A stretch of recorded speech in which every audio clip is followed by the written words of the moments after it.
जो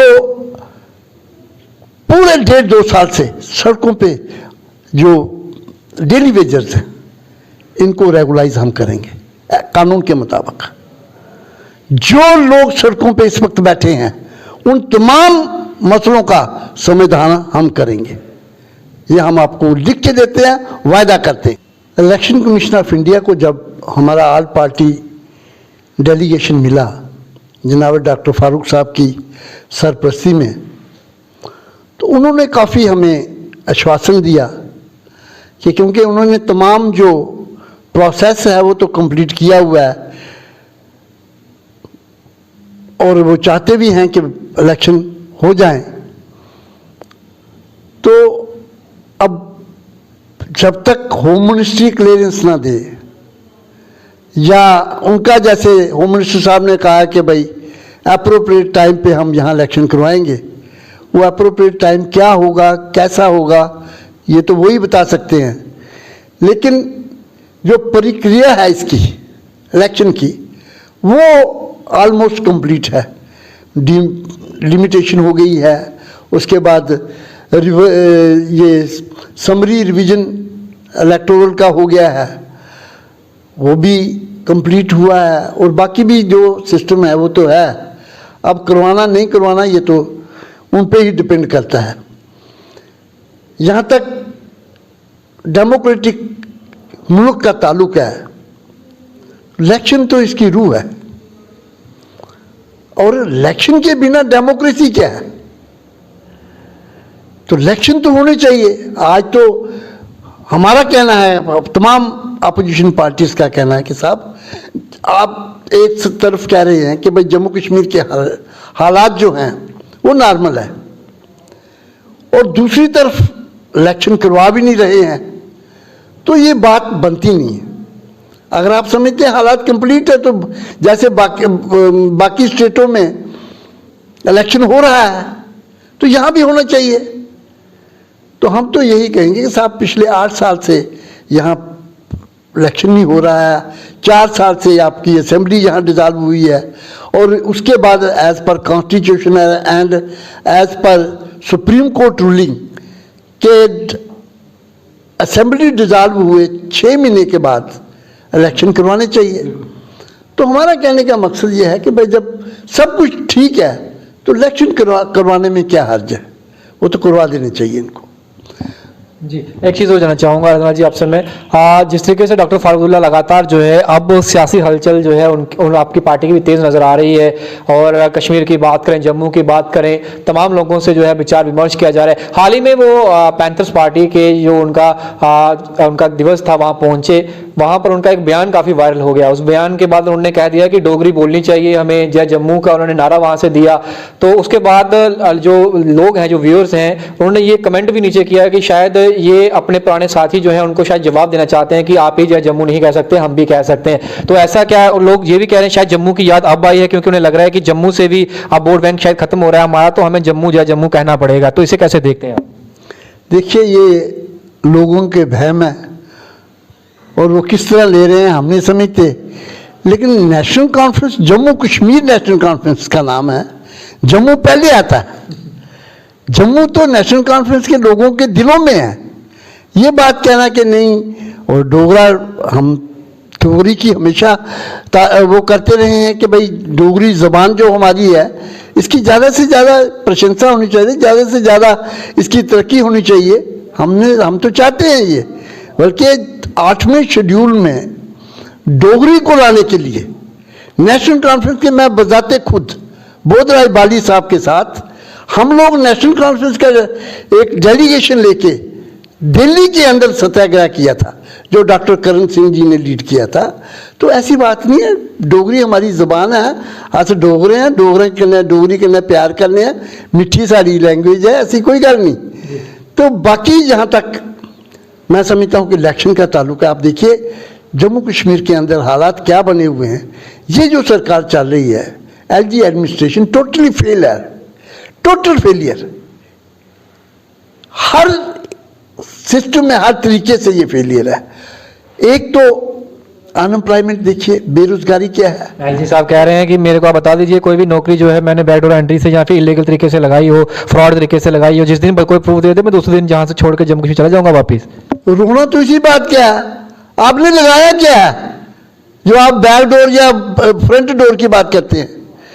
यहाँ तो वैकेंसीज पड़ी हुई है, और जो नौकरियों के लिए आपने आपकी जो सिस्टम था, जो तरीकाकार अडॉप्ट किया गया, जो आपकी रिक्रूटमेंट एजेंसी थी, मतलब JKSSB घोटालों की भरी हुई है।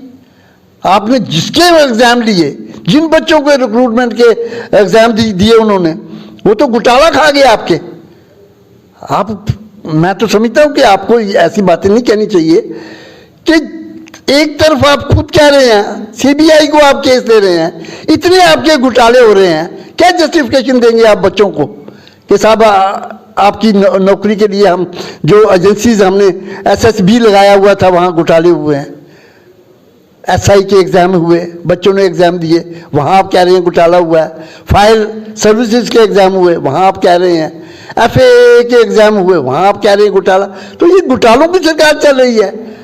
तभी हम कह रहे हैं सब इलेक्शन करवाइए, लोगों की सरकार आएगी, लोगों का केस लिए सोचेगी। भाजपा भी कह रही है कि हम भी तैयार हैं, चुनाव जब भी होंगे तो हम तैयार हैं, हमारी कमर कस ली है हमने अपनी, और हम विपक्ष के लिए जब भी सवाल पूछा कहते विपक्ष है कहाँ, एक एक करके सब तो बाजिंदा पार्टी में आ जाएंगे। ये नोटंकी इनको बंद करनी चाहिए। लोग इतने बेवकूफ नहीं है। सेंटर में किसकी सरकार है, जम्मू कश्मीर में किसकी है। ये नोटंकी कह रहे हैं कि हम तैयार हैं। तैयार हैं तो करवाइए ना, हम तो कह रहे हैं सुबह करवाइए। ये बातें जो लोगों को ये बेवकूफ बनाने की कोशिश कर रहे हैं, दे आर बिफूलिंग द पीपल। और लोग बड़े सियाने हो गए हैं, बेसिकली वो इनको बेवकूफ समझते हैं, ये जो बातें कर रहे हैं बीजेपी वाले। हाल ही में एक चैनल पर सर्वे भी हुआ है, उस सर्वे में तमाम लीडर्स के 50,000 का सैंपल लिया गया। उस चैनल पर निजी चैनल था, उसमें 2 चेहरे सबसे पॉपुलर रहे, जिसमें उमर अब्दुल्ला जी का चेहरा था और रविंद्र रैना का था। रविंद्र रैना 46% और वही उमर अब्दुल्ला जो है वो 40% के साथ जो थे दूसरे नंबर पर रहे। तो लगता है कि चुनाव होंगे तो टक्कर जो है दोनों चेहरों में देखने को मिलेगी।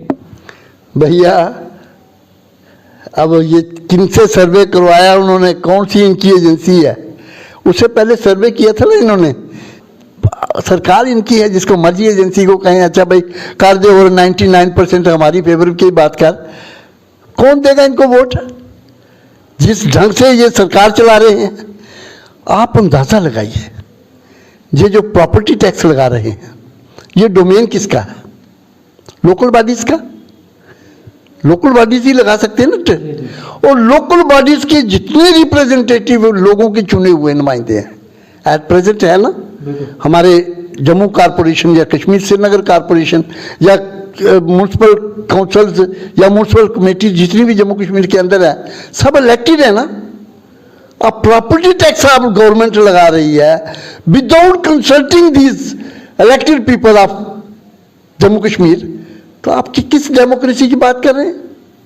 एलजी साहब कह रहे हैं कि सरकार के कंसोलिडेटेड फंड में नहीं रहेगा, ये जम्मू म्यूनिसिपल कॉर्पोरेशन और श्रीनगर म्यूनिसिपल कॉर्पोरेशन के ही फंड में रहेगा, वही तय करेगी इसे कहाँ खर्चना है कहाँ नहीं खर्चना। सरकार नहीं इस पे पैसे पे कोई भी हक जता रही। पर एलजी साहब इस डोमेन में आ सकते हैं। जब टैक्स लगाने वाली एजेंसी जो है वो कहती है हम तो चाहते नहीं कि टैक्स लगे। लोकल बॉडीज के जो इलेक्टेड रिप्रेजेंटेटिव है वो सभी कह रहे हैं कि हम टैक्स नहीं लगाना चाहते, प्रॉपर्टी टैक्स नहीं लगाना चाहते, तो फिर एलजी साहब क्यों लगा रहे हैं। ये तो फिर तानाशाही होगी ना। रविंद्र रैना जी का भी एक बयान सामने है। हाल ही में उन्होंने एक बड़ा फिर से एक बार जब उनसे सवाल पूछा गया कि डेली वेजेस सड़कों पर हैं, युवा सड़कों पर हैं और तमाम लोग जो है इस समय सड़कों पर हैं, हर एक जो है अपने हक के लिए मांग उठा रहा है, तो आखिरकार इनका समाधान कब होगा, कब। प्रॉपर्टी टैक्स को लेकर भी जब उनसे सवाल पूछा तो उन्होंने कुछ कहा नहीं, उस पर भी उन्होंने फिर बाद में जरूर कहा कि मैं नहीं चाहता हमारी सरकार आएगी तो हम इसे वापस ले लेंगे, लेकिन उन्होंने ये कहा है कि कैबिनेट मीटिंग, पहली कैबिनेट मीटिंग और सारे मसले हल। वो फर्स्ट कैबिनेट मीटिंग पे ही अटके हुए हैं अब तक। उनको पूरा यकीन है कि सरकार हमारी होगी, सीएम हमारा होगा और कैबिनेट मीटिंग में हम ही बैठेंगे और हम ही फैसला करेंगे जनता का। भैया टैक्स लगाने वाले भी जे लोगों को क्यों बेवकूफ बना रहे हैं। कौन लगा रहा है यहाँ, एलजी कौन है ये, यहाँ एडमिनिस्ट्रेशन किसका है, बीजेपी का है और किसका है, सेंटर में किसकी सरकार है, बीजेपी। क्यों लोगों को बेवकूफ बना रहे हैं ये। मेरी सरकार आई, तेरी सरकार, आपकी सरकार आएगी कहां से, कौन देगा आपको वोट? जिन लोगों को आपने तबाह बर्बाद कर दिया जम्मू कश्मीर के अंदर, एक स्टेट का स्टेटस था जम्मू कश्मीर के लोगों का, जम्मू कश्मीर स्टेट थी, आपने यूटी पे लाया, आपको वोट देंगे लोग? आप प्रॉपर्टी टैक्स लगा रहे हैं, दूसरे टैक्स आप लगा रहे हैं, जीएसटी आपने उन चीजों पे लगाया जो खाने पीने की चीजें, कभी नहीं लगा आटे पे टैक्स, कभी नहीं लगा चावल पे, कभी नहीं लगा दालों पे, आपकी रजीम वही लगा रही है। अनएम्प्लॉयमेंट की रेट देखिए आप कहाँ जा रहा है, नौकरियां छूट गई लोगों की। आप ये टोल प्लाजा, इसका 60 मील का डिफरेंस होना चाहिए, फर्क होना चाहिए ना। और आपके गडकरी जी ने कहा कि साहब ये जो अगर कहीं काम पे है अगर तो हम 3 महीने के अंदर उठाएंगे। कौन है, कहाँ किसको सुनाए? ये लोग जो रो रहे हैं जम्मू कश्मीर के, अपनी फरियाद किसके आगे ले जाएं? नेशनल कॉन्फ्रेंस अगर सत्ता में आती है तो जैसे टोल प्लाजा की आपने बात की, एक और मुद्दा है ओपीएस का। जम्मू कश्मीर के लोग ओपीएस को लेकर भी थोड़ा सा चर्चाओं में है इस समय की, ओल्ड पेंशन स्कीम, क्योंकि कांग्रेस जहाँ सरकार बना पाई वहाँ ओपीएस को लागू कर दिया गया। तो ओपीएस को लेकर, डेली वेजेस को लेकर, टोल प्लाजास को लेकर, तो क्या आपने एजेंडे में नेशनल कॉन्फ्रेंस इन मुद्दों को जरूर डालेगी? क्योंकि टोल जैसे आपने बात की, तो क्या जब सरकार बनेगी तो सरकार अपनी जुडिक्शन के अंदर जो भी चीज़ें लाना चाहती है वो फैसला कर सकती है, तो क्या इन चीज़ों पर भी गौर फरमाया जाएगा? बिल्कुल।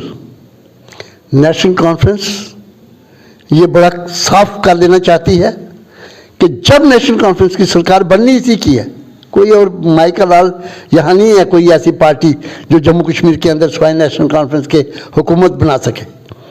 जब हमारी हुकूमत बनी, आज इलेक्शन करवा लीजिए, आज बनेगी, और हम ये जितने काले कानून 5 अगस्त 2019 के बाद जम्मू कश्मीर के अंदर लागू हुए हैं उनको हम तमाम को रोल बैक करेंगे। प्रॉपर्टी टैक्स रोल बैक होगा, जो पूरे 1.5-2 साल से सड़कों पे जो डेली वेजर्स हैं इनको रेगुलाइज हम करेंगे कानून के मुताबिक। जो लोग सड़कों पे इस वक्त बैठे हैं उन तमाम मसलों का समाधान हम करेंगे। ये हम आपको लिख के देते हैं, वायदा करते हैं। लिहाजा आज इसीलिए तो लोग चाहते हैं कि साहब सरकार इलेक्शन फौरी करवाए, ताकि ये जो एक तानाशाही जम्मू कश्मीर के अंदर चल रही है ये खत्म हो और जम्मू कश्मीर के लोगों का अपना राज हो, लोग अपने राज के मुताबिक चलें, लोगों की सुनवाई हो। कहीं ये जो काले कानून यहाँ पे टैक्सों के और दूसरे तीसरे हैं उसे छुटकारा मिले, और यहाँ पे हम यकीनी बनाएंगे जम्मू कश्मीर के लोगों को जॉब जो अपॉर्चुनिटी है वो जम्मू कश्मीर के बच्चों को मिलेगी। जम्मू कश्मीर के बच्चे जम्मू कश्मीर में नौकरी करेंगे, कोई बाहर का नहीं आएगा। इसी प्रकार जमीन की सुरक्षा हम पूरी करेंगे, पूरी गारंटी करेंगे कि जमीन जो है हमारी, कोई जितने ये पीले पंजे और दूसरे पंजे यहाँ कोई चलने नहीं देगा, लोगों को इंसाफ मिलेगा। और गुर्बत गरीब जो है वो 2 टाइम की रोटी उसकी गारंटी हम देंगे। चलिए बहुत बहुत शुक्रिया आपका समय देने के लिए, इस चर्चा में हमारे साथ बने रहने।